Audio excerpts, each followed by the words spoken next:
Kasus dugaan korupsi BTS 4G yang merugikan negara lebih dari 8 triliun rupiah. Namun ada dugaan penetapan ini bermuatan politik menjelang Pilpres 2024. Apakah dugaan ini benar? Kami akan bahas dengan sejumlah narasumber. Ada Koordinator ICW, Mas Agus Sunaryanto, dan juga ada pengamat politik dari Universitas Al-Azhar Indonesia, Mas Ujang Komarudin. Selamat pagi, Mas Ujang. Mas Agus, selamat pagi. Selamat pagi Bang Timothy, Bang Agus. Semoga dalam kondisi sehat Mas Ujang dan juga Mas Agus. Amin. Mas Ujang, Mas Agus, kami juga sudah berusaha untuk mengundang pihak dari DPP Partai Nasdem, tapi sampai saat ini belum ada yang bersedia untuk bergabung. Ya, mungkin kita bisa pahami ya kondisinya pun kalau kita lihat bagaimana sikap maupun pernyataan dari Surya Paloh kemarin, memang Nasdem ini cukup terguncang dengan ditetapkannya Johnny G. Plate sebagai tersangka. Nah, saya ingin tahu tanggapan dari Mas Ujang terkait tanggapan dari Surya Paloh. Karena setelah penetapan tersangka, jelang berapa jam kemarin sudah ada tanggapan dari Partai Nasdem. Ada beberapa kata-kata yang mungkin menjadi perhatian di situ, Mas Ujang. Apa yang Anda tangkap dari pernyataan Ketua Umum Partai Nasdem ini? Ya, pertama beliau mengatakan prihatin ya atas penangkapan tersebut. Yang saya harus garis bawahi terkait dengan apakah ada intervensi gitu. Ya, Pak Surya Paloh mengatakan. Tapi kan semoga tidak gitu kan? Ya, semoga tidak, dan siapa tahu katanya kalau besok ya kan, lusa dan seterusnya ada. Gitu. Apa artinya itu, Mas Ujang? Iya, artinya saya mengatakan sebenarnya para politisi itu sama-sama tahu gitu. Kalau persoalan seperti ini sulit untuk membedakan atau memisahkan persoalan hukum dengan persoalan politik terkait dengan penetapan itu. Memang kalau secara bukti, formil dan material pasti karena ada audit PPKP ya, ada kerugian negara. Tetapi secara politiknya kan selalu berkelindan dengan persoalan hukum. Kita ini ada di negara dunia ketiga ya, di mana mohon maaf hukum itu masih bisa dimainkan, bisa diintervensi untuk kepentingan kekuasaan. Dan itu banyak kan, itunya contoh-contohnya. Dan ini kan hal yang menurut saya hal umum saja yang kita dari kacamata pengamat, akademisi melihatnya bahwa ini sudah biasa dilakukan sebenarnya. Tetapi elit politik itu selalu membantah, padahal iya. Oke. Karena kalau diminta buktinya kan ya tidak bisa dibuktikan gitu.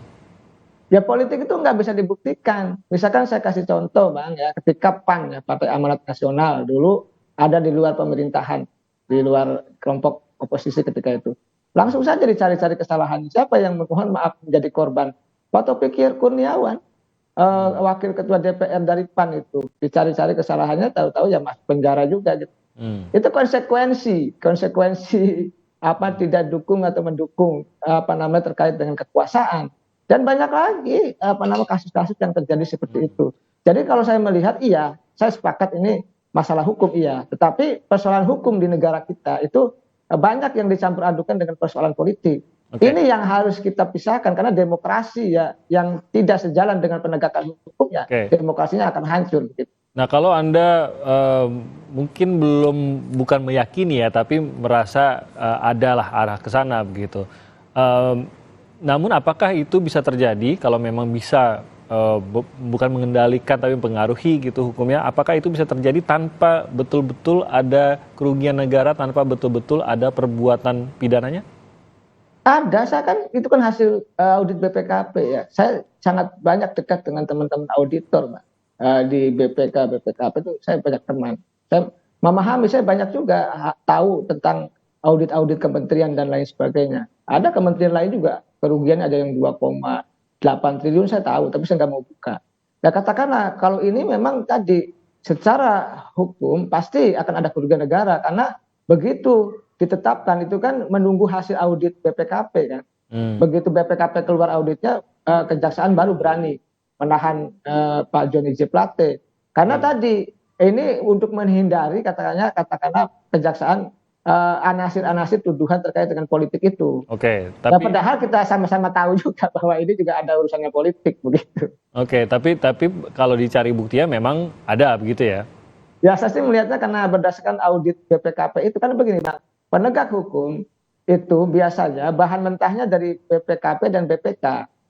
Jadi kejaksaan, kepolisian, KPK itu menunggu data-data atau hasil bahan mentah dari BPKP, dari BPK.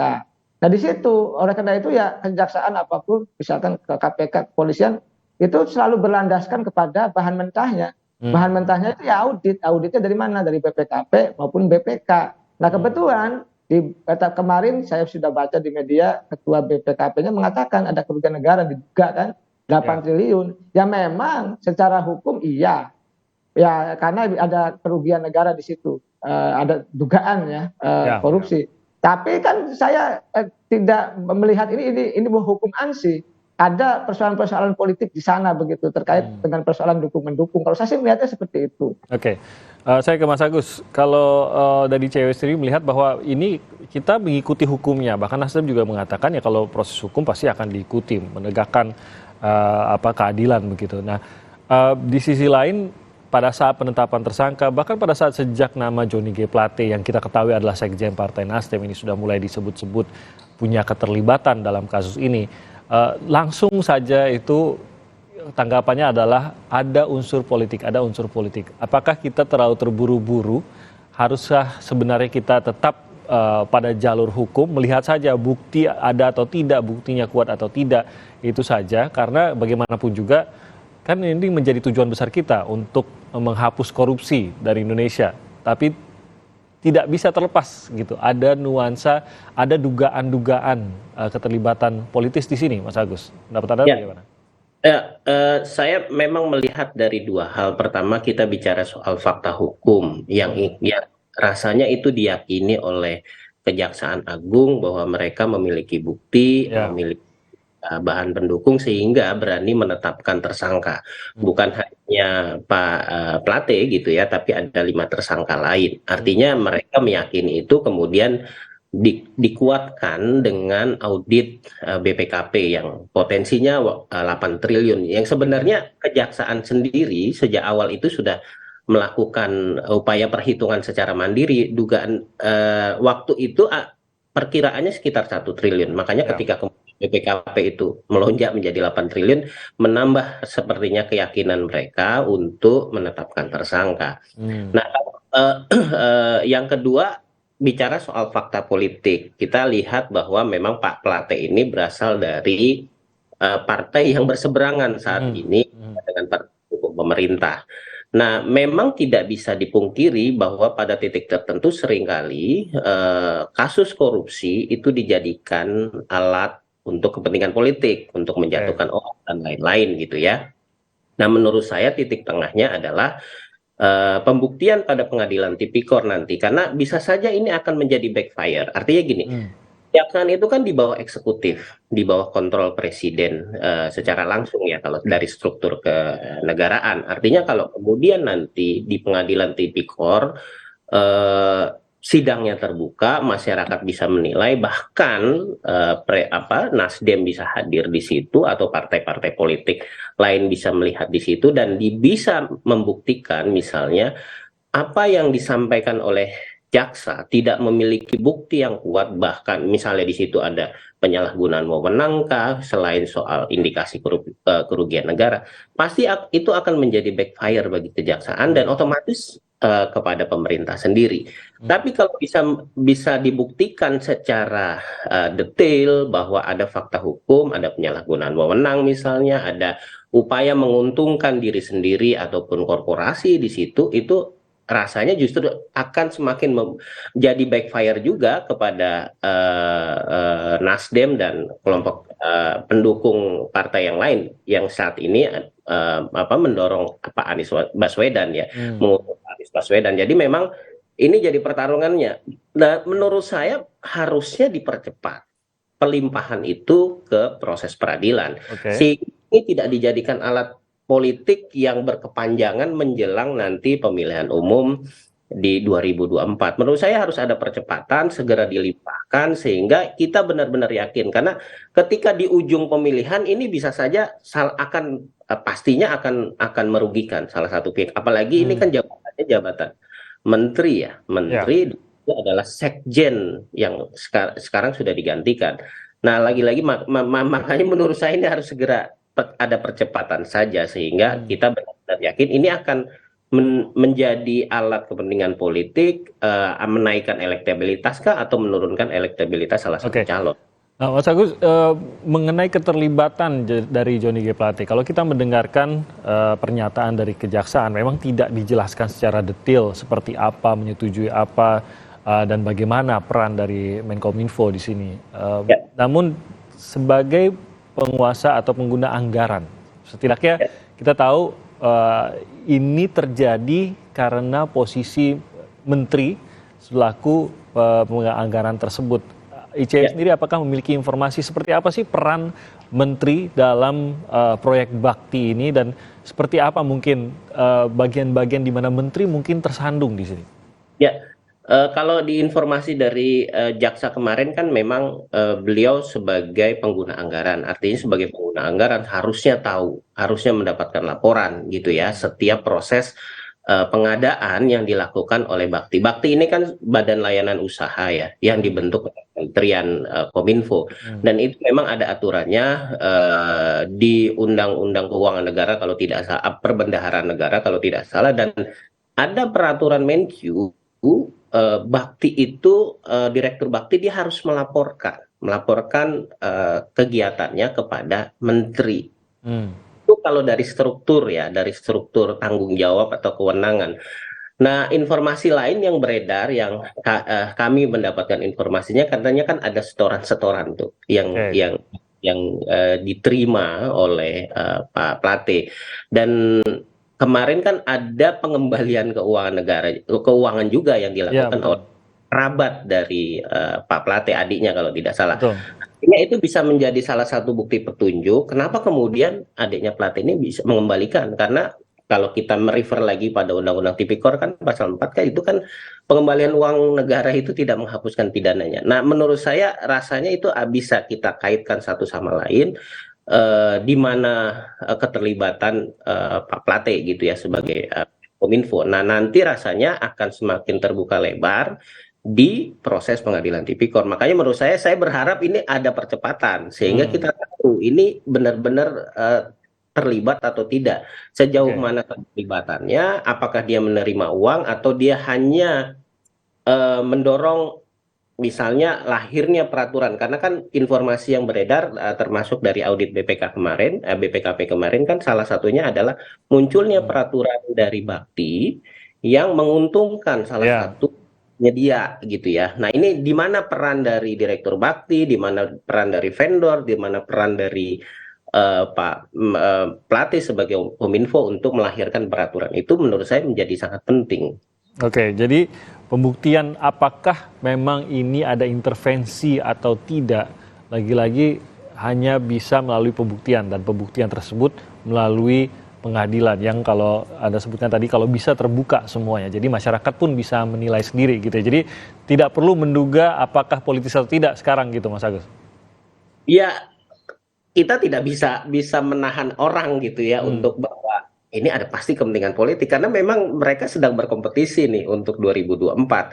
Nah, makanya menurut saya jawabannya adalah mari kita perhatikan nanti di pengadilan tipikor apakah kemudian ini ada bukti yang mendukung Pak Plate terlibat atau tidak, termasuk tentu eh, tersangka-tersangka lain ya. Jadi itu yang menjadi ukuran menurut saya. Karena kalau misalnya bicara soal ini ada indikasi politik, kepentingan politik, sulit dibuktikan. Ya, Makanya jalan tengahnya menurut saya itu. oke. Saya kembali lagi ke Mas Ujang. Ini sekjen kedua, Mas Ujang, dari Partai Nasdem yang sudah bermasalah dengan hukum. Yang pertama kita tahu Pak Rio Capella ini juga sudah menjalani hukumannya.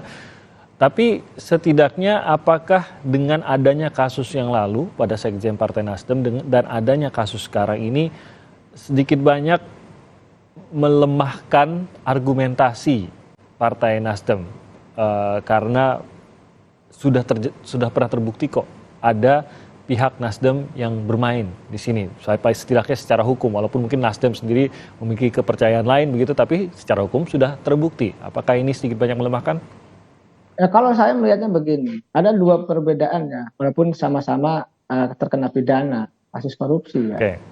Reo Capella dengan Pak Haji Plate apa? Kalau dulu itu kan 200 juta ya, Pak Rio itu. Itu saya melihat sih dulu persaingannya internal. Persaingan internal kelihatannya di situ. ya akhirnya terdepak lah gitu, kira-kira begitulah. Dicari pidananya, korupsinya, maka terdepak dari sekjen. Nah, saya sih melihatnya begitu. Kalau saya sih dulu itu persaingan internal di partainya. Sehingga Mario Capello itu ya dicari kesalahannya, dapatlah, akhirnya terdepak kan diganti. Nah, kalau sekarang ini persaingannya bukan di internal, di eksternal saya melihatnya. Karena tadi persaingan kontestasi di Pilpres saya melihatnya begitu, itu perbedaan mendasar. Ya kasusnya sama korupsi, tapi perbedaannya ada di situ. Saya melihatnya begitu. Nah, ini lagi-lagi ini bergantung pada apa ya? Lebih kepada apa yang opini yang terbentuk di masyarakat gitu. Dan opini kan memang ada beberapa pundit yang akhirnya bertanggung jawab untuk membentuk opini tersebut. Tapi kalau untuk apa ya, bisa benar-benar meneguhkan kepercayaan bahwa oh ini memang pasti ada pihak yang bermain, itu seperti apa Mas Ujang? Lagi-lagi kalau tidak bisa ditunjukkan, kita susah juga untuk menegaskan hal tersebut. Jadinya hanya opini, jadinya hanya obrolan di warung kopi dan lain-lain begitu, tanpa benar-benar ada yang bisa menegaskan. Haruskah ini juga ditegaskan? Ya memang parameter, indikator atau ukuran ya tadi politis atau tidak ya agak sulit di situ. Hukum sangat jelas, hukum ada aturannya, ada regulasinya, ada pasal-pasalnya. Kalau politik kan nggak ada. Oleh karena politik itu soal apa namanya ya pengetahuan bahwa di mana wah ini ada unsur politik atau tidak. Tentu memang tidak semua orang punya insting politik dan punya apa namanya istilahnya keahlian di politik dalam konteks menganalisa persoalan gitu. Nah saya sih melihatnya, kalau saya bukan sok tahu juga, karena saya banyak bergaul dengan elit-elit, lalu banyak membaca referensi-referensi. Ya memang saya tidak membuat kesimpulan ya apakah ini politik atau tidak, tapi saya katakan tadi secara umum ya kan. Ini saya bukan mengarahkan ya, bukan membentuk opini bagi publik juga. Sebenarnya bukan rahasia umum hal seperti ini. Kalau dalam pergaulan elit kita di atas itu, sesama politisi di atas, ini sudah tahu membaca arahnya kemana begitu. Dan kita tahu dan paham juga. Nah, gini kelihatan nih, kalau indikatornya saya sepakat dengan Bang Agus tadi ya, pembuktian. Tetapi ini Bang, waktu lamanya nih, prosesnya ini. Dilihat saja nanti prosesnya ini lama tidak, artinya begini, nanti prosesnya itu menjelang Pilpres enggak? Karena saya begini, saya menganalisa ada desain, ada indikasi bahwa ini akan dicicil tahap-tahapannya. Jadi justru bukan dipercepat seperti kata Mas Agus tadi? Ya, nanti ujung-ujungnya adalah, ujung-ujung dari drama ini, permainan ini saya mengarah ya, saya melihatnya, menganalisanya adalah pembubaran Partai Nasdem. Nah, karena begini, karena ya kan isunya loh, jangan lupa isu. Kan kata Pak Surya Paloh sendiri soal kunci dari naik turunnya elektabilitas itu kan kuncinya soal persepsi, persepsi publik. Oleh karena itu bagaimana gitu ya nanti persepsi publik itu digiring ke arah nanti misalkan ada pembuktiannya, kejaksaan menemukan bahwa ada aliran dana misalkan ya saya tidak tahu ya, diduga gitu ada aliran dana ke partai politik, ke Nasdem, kan di situ bisa isu-isu dikembangkan untuk membubarkan partai politik. Tetapi walaupun nanti tidak bisa dibubarkan misalkan ya karena ada hal lain-lain, kompromi dan lain-lain, lain hal, tapi isu itu akan ke sana saya melihatnya. Sekarang saja sudah muncul kan isu kalau ada kader Nasdem korupsi, Nasdem dibubarkan, kan itu masyarakat menagih janji Pak Surya Paloh, kan sudah muncul. Jadi itu pertanyaan yang muncul di preskon kemarin juga tuh, lebih baik sekali tidak usah gitu ya kalau sampai ada yang korupsi gitu ya. Iya, desainnya kenapa tadi untuk melemahkan Nasdem dan melemahkan koalisi perubahan, termasuk melemahkan Anies. Dan saya melihatnya ya ini strategi umum saja yang dilakukan oleh lawan politik yang menurut saya hal yang biasa saja. Mohon maaf ya, dalam konstruksi hukum kita yang masih tebang pilih, yang masih diatur ya kalau ada hukum yang berkelindan dengan politik, karena memang hukum kita belum menjadi panglima. Oke, kita bahas lebih jauh lagi nanti usai jeda. Kami akan jeda sebentar dan kembali lagi dengan kelanjutan pembahasan ini sesaat lagi.